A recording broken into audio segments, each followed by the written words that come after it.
You're listening to World Class from the Freeman Spogli Institute for International Studies at Stanford University. We bring expertise on international affairs from Stanford's campus straight to you. I'm Michael McFaul, host of World Class and director of the Freeman Spogli Institute. Following our recent theme of coronavirus-related episodes, we have two new guests today to talk about COVID-19 and its potential impacts on democracy globally, as well as the upcoming US presidential election. We have two fantastic people, in fact, to join us for this podcast today. First, Professor Nate Persily. He teaches at the Stanford Law School. He also leads the program on democracy and the internet at the Cyber Policy Center and has just recently launched the Stanford MIT Project on a Healthy Election, which I'm sure we'll discuss more in detail during this podcast. We also have with us Larry Diamond, who is also a senior fellow at the Freeman Spogli Institute at the Center on Democracy, Development, and Rule of Law, as well as a senior fellow at the Hoover Institution and professor by courtesy in the departments of political science and sociology. Is that right, Larry? Just to get that right? That's what I thought. His latest book, published last year, is called Ill Winds: Saving Democracy from Russian Rage, Chinese Ambition, and American Complacency. I just absolutely love that title, so I wanted to read it today. He's known around our parts as Mr. Democracy because for decades now, he has focused his research looking at democratic trends around the world and on policies to try to make democracies better. So welcome to the program, Larry and Nate. Thank you. Larry, let's start with you. China, not only China, by the way, other countries and even other individuals in our country have been proclaiming lately that its authoritarian system is superior to liberal democracy in managing a crisis like the COVID pandemic. How do you assess how democracies versus autocracies are doing in response to this global crisis right now?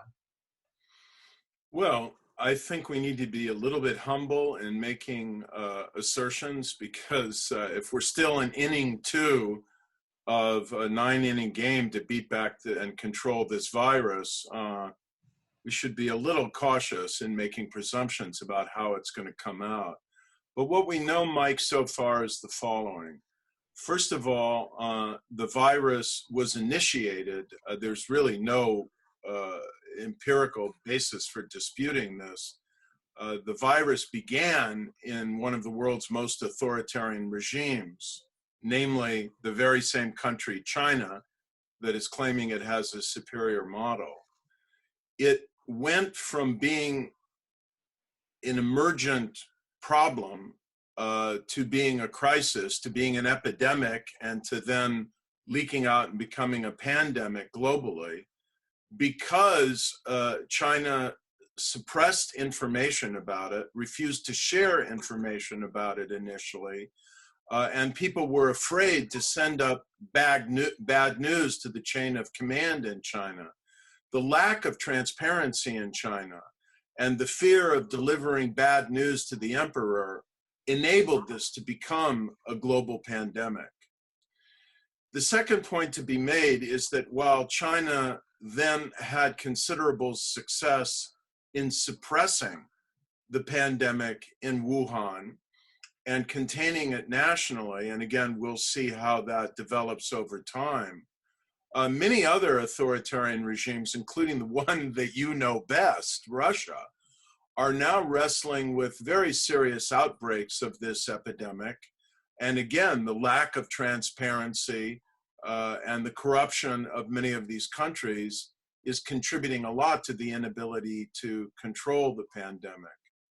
The third point to be made is that while the United States, in my opinion, has handled this extremely badly, and our lack of success owes significantly to a failure of leadership and a failure to embrace early warning on the part of the current administration in the United States. Many other democracies have done impressively well, most of all Taiwan, which has had an extremely low infection rate and has the lowest death rate of any advanced industrial democracy in the world. But also Korea, Australia, New Zealand, Germany, Israel. These are all countries that, vigorous liberal democracies that have had either pretty good or quite extraordinary success in managing the virus. So maybe it's too early to know, but do you have an explanation for why some democracies are doing better than others in response to the virus? Yes, I think I do. And the reason why I do is that I've been listening to the presentations of my FSI colleagues, beginning with the excellent work of our colleagues in the Center for Health Policy, and including the great work that one of its members, Jason Wong, who focuses in part on public health in Taiwan, have done, but Paul Weiss, Steve Luby, Doug Owens, and many others, Karen Eggleston. So I think what we learn from their work, and of course reporting around the world, is that early responses make a very big difference. Right. And, you know, to be fair, one reason why you've seen better success in managing this in East Asia and the Pacific region, and so I'll point to Korea and Taiwan again, but also Singapore, and if you will, China, once the word got out about what it was dealing with, is because they had experience with the SARS crisis in 2003. They knew what they were dealing with. And Korea, Taiwan, and Singapore all put into place public health mechanisms and policies to respond very quickly to this. And the way that Taiwan conquered SARS in 2003 and contained it from being potentially much more catastrophic was early efforts to identify and isolate those infected, to do testing, engage in contact tracing, and to screen and, if necessary, quarantine travelers. That's the formula that, if you put it in place early on, has really made a big difference. And then the other bullet points one could stress were early and widespread screening for the virus and having the capacity to do that, the use of big data analytics to track the infection and therefore alert people who might have been infected that they needed to quarantine for a period of time. These countries, Korea, Singapore, Taiwan, all had strong public health systems that were able to do this.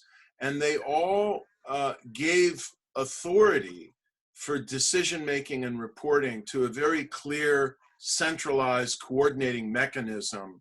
So there was very clear and consistent messaging coming from the government. And therefore, all of the messaging coming from these governments was credible and clear.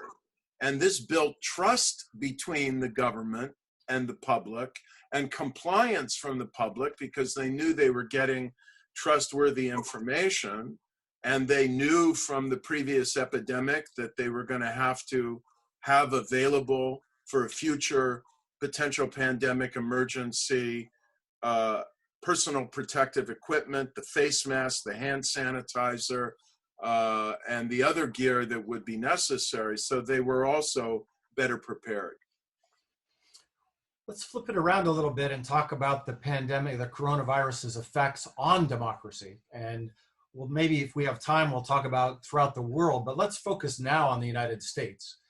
Nate, I know that before COVID, you were doing lots of publishing, in fact, sometimes together with me, about election security and disinformation and those kinds of concerns about the presidential election coming up here in the United States. I think you've now flipped entirely to talking about and thinking about and trying to help bring about the ability to conduct a healthy election. Tell us a little bit about your project and what are some of the dimensions of it? Where are we at? And then we'll get to what needs to be done, maybe in another round of questions with you and Larry. So you're right, which is that, I thought that I'd be spending this summer working on the questions of disinformation, foreign election interference, political advertising, and the like. But when the election-specific effects of the pandemic became apparent, I've pretty much dropped everything and am now working on this project with MIT, between MIT and Stanford, on pulling off a healthy election.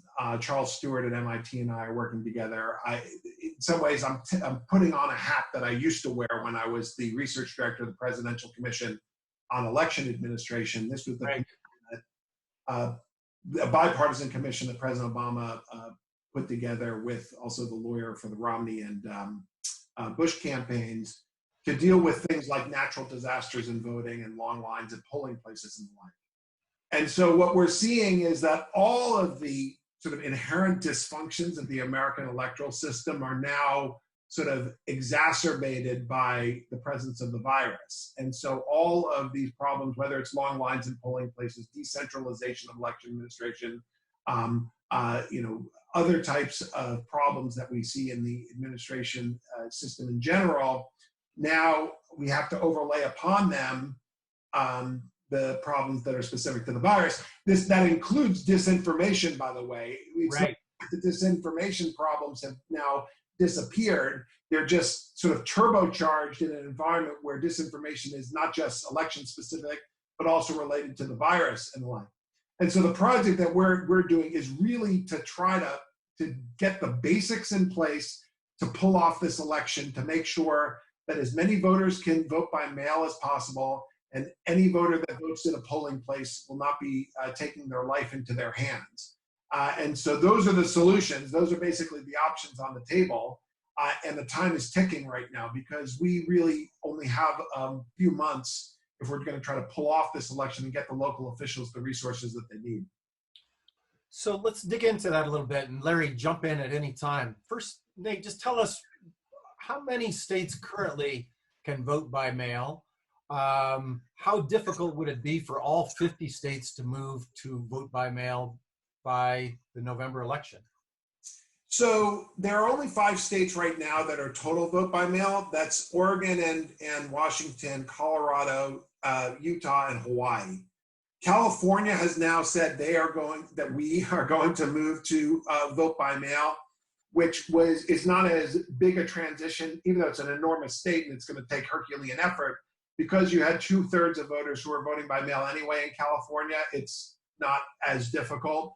But and to be clear, there's going to be some polling places in California. It's not like only vote by mail. But then a place like Arizona, if it wanted to go all vote by mail, would have a relatively easy transition because 75% of them vote by mail.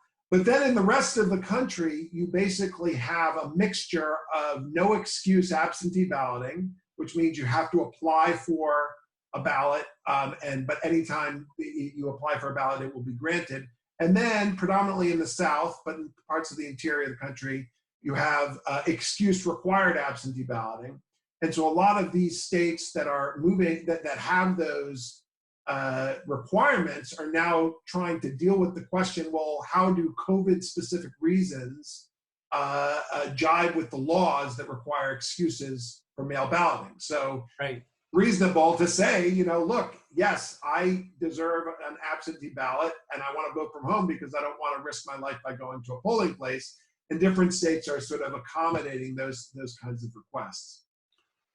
So it sounds like, however, some people are going to have to vote in person no matter what by November. So, yeah, right. Sorry. And what I was going to say is that let's focus on the battleground states for a second, just because everybody's focused on them. Places like Wisconsin and Pennsylvania have absentee ballot rates or mail ballot rates in the 5% range, right? Same thing with North Carolina and Georgia. These are places that don't have a long tradition of mail balloting. Michigan around 20%, in the 25% in the 2018 election. As I mentioned, Arizona is a little bit different, much higher rates of absentee balloting. And so the states that have not had large numbers of mail ballots before are completely unprepared for the transition that's coming down the pike. And we should not expect them to be able to move to all vote by mail. And in fact, it would be undesirable to do so because they don't have the address lists that are necessary that would be really accurate in order to make sure that everybody gets a ballot. They don't have the equipment that they need in order to make sure that everybody can vote by mail ballot. And right. So And there are subsections of the population, whether you're talking about people with disabilities or often voters of color, who really want to vote in a polling place. And so you have to supplement the mail ballot process with healthy polling places. And so that becomes a real challenge to figure out how to retrofit our polling places at a time when schools and senior living centers and firehouses are taking themselves out of the inventory of available polling places. That sounds scary to me. Larry, how scared are you? You've studied democracy emergence around the world. You've studied democracy breakdown around the world. Help us understand, a comparative context about how dangerous this election is for American democracy.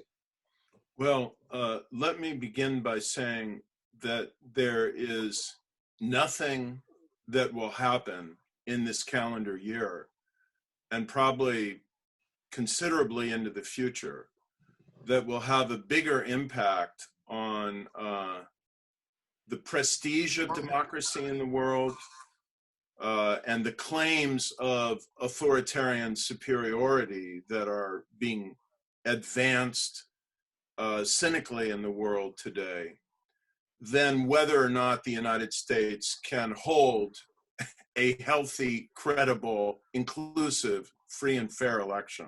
Right. If we fail in that function, if November looks like Wisconsin in early April, where large numbers of people are standing in line, were unable to get an absentee ballot, have to expose themselves to the COVID virus, and some people come down with it because of this mismanagement or lack of planning and effective execution, it's going to damage, I think, severely American prestige and soft power in the world, the image of liberal democracy in the world, and just the capacity of the United States to act on the world stage, because we're going to be so consumed by the bitterness over our and controversy over the conduct of our election in November,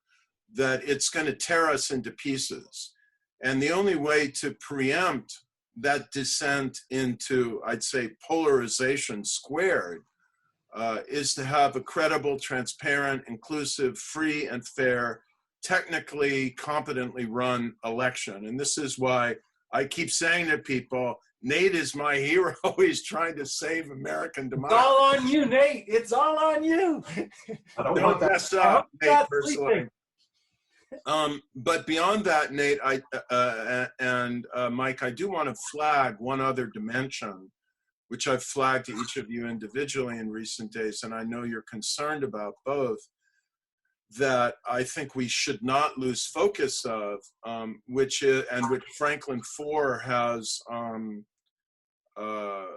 addressed in a very important new article in The Atlantic. It doesn't look like Russia is done with its effort to penetrate and subvert American democracy. And we don't know what they have planned for November. We don't know to what extent they're going to exploit the knowledge they probably gained by penetrating the voter registration databases we know now of every single one of the 50 states in the 2016 election cycle. But we've got to be prepared. And so this is why I think the advocacy for financial assistance to the states to strengthen not only their absentee voting capacity, but also the security of their operations more generally, it's just existential right now. And we have a possibility pending before the Congress now for vastly increased funding to the states to do this. Nate might want to say something about it that I think could still make a big difference. Thanks, Larry. And just so our listeners know, we'll post all the links to both Professor Diamond and Pershley's writings on all these topics, because they've been rather prolific in the last couple of months just to do deeper dives. But Nate, over to you in terms of Larry's observation about the money. First of all, how important is it to have this new money? And as we're getting to the end of our time here, what is the thing that worries you most about November? And Larry, I'll let you answer that last question to close us out as well. Well, so we need another $2 billion at least. 2 billion. Yeah. With a B. This election. Yeah. I mean, because you have to understand that the same kinds of supply chain problems that we're confronting in the larger economy have analogs in the election space. And so you need new equipment, you need jurisdictions like the ones I was mentioning before need to purchase, we need hundreds of millions of pieces of paper just to deal with the mail ballot system, right? You need a massive sort of investment in the democracy in order to make the transition that is necessary, let alone the fact that the election system is competing against the rest of the economy for PPE and sanitizer and all the other kinds of things that we need in order to protect poll workers. We need to mobilize the National Guard in every state that can do so to get both with the mail balloting process and with poll workers. Wisconsin was actually the first to ever do this for its primary. We need Pennsylvania to do that immediately for its election in a few weeks. We are losing close to 2/3 of our poll workers that are normally available because they're older.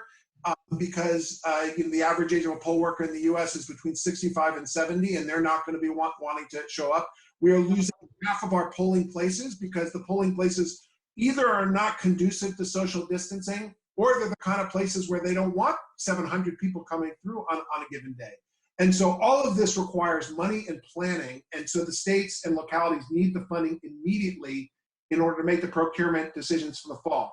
The thing that worries me the most is that in the next few months, we are going to drop our guard and start thinking that we are living with the virus, and maybe we will start relaxing social distancing and these other measures. And then come October, the virus will come back in full force, and any state that hadn't prepared for increased mail balloting and safe polling places will be out of luck, because you cannot make these decisions in the 2 months before the election. It's simply going to be too late. You have to decisions by the end of June if you want to be prepared for the fall. I'm glad. That sounds like a very serious concern. How about you, Larry? What's the thing that worries you the most about pulling off a free and fair election that's perceived as being free and fair by all Americans in November? Well, I have two concerns. One is the one that Nate articulated, and so I echo everything he said and would just add that we've got 6 months to prepare for this still.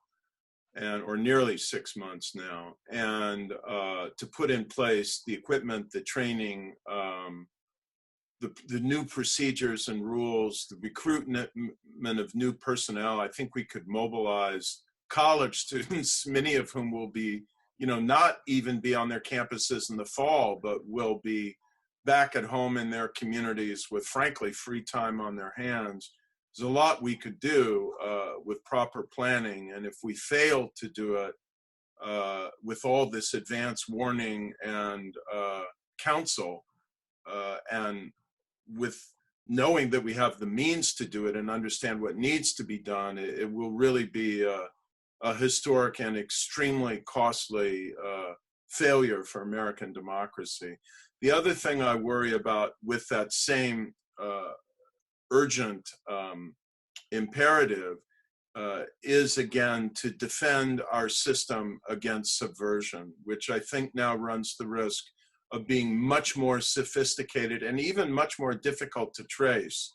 And I'll repeat what the experts have been saying for many years, what the organization that I work with and admire, that we can list, Mike, among the resources, has been saying in testimony to the Congress and the various states, verified voting.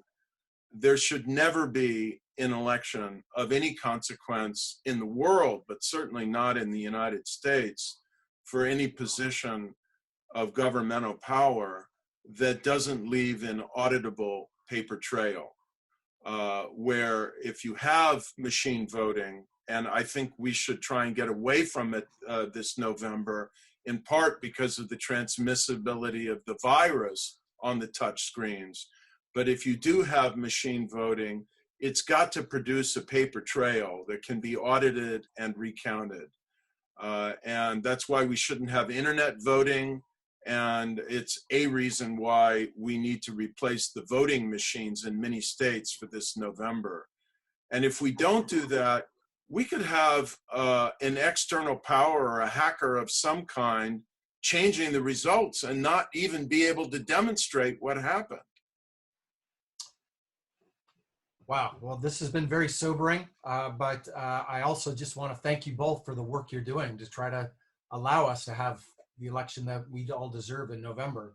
And if you don't mind, we'll just keep coming back. We could do this on a weekly basis, but I know you're too busy to do that.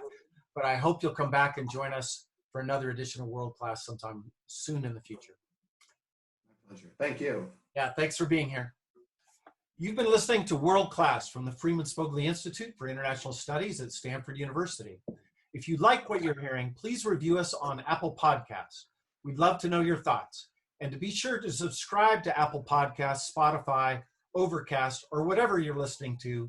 Stay up to date on what's happening in the world and why.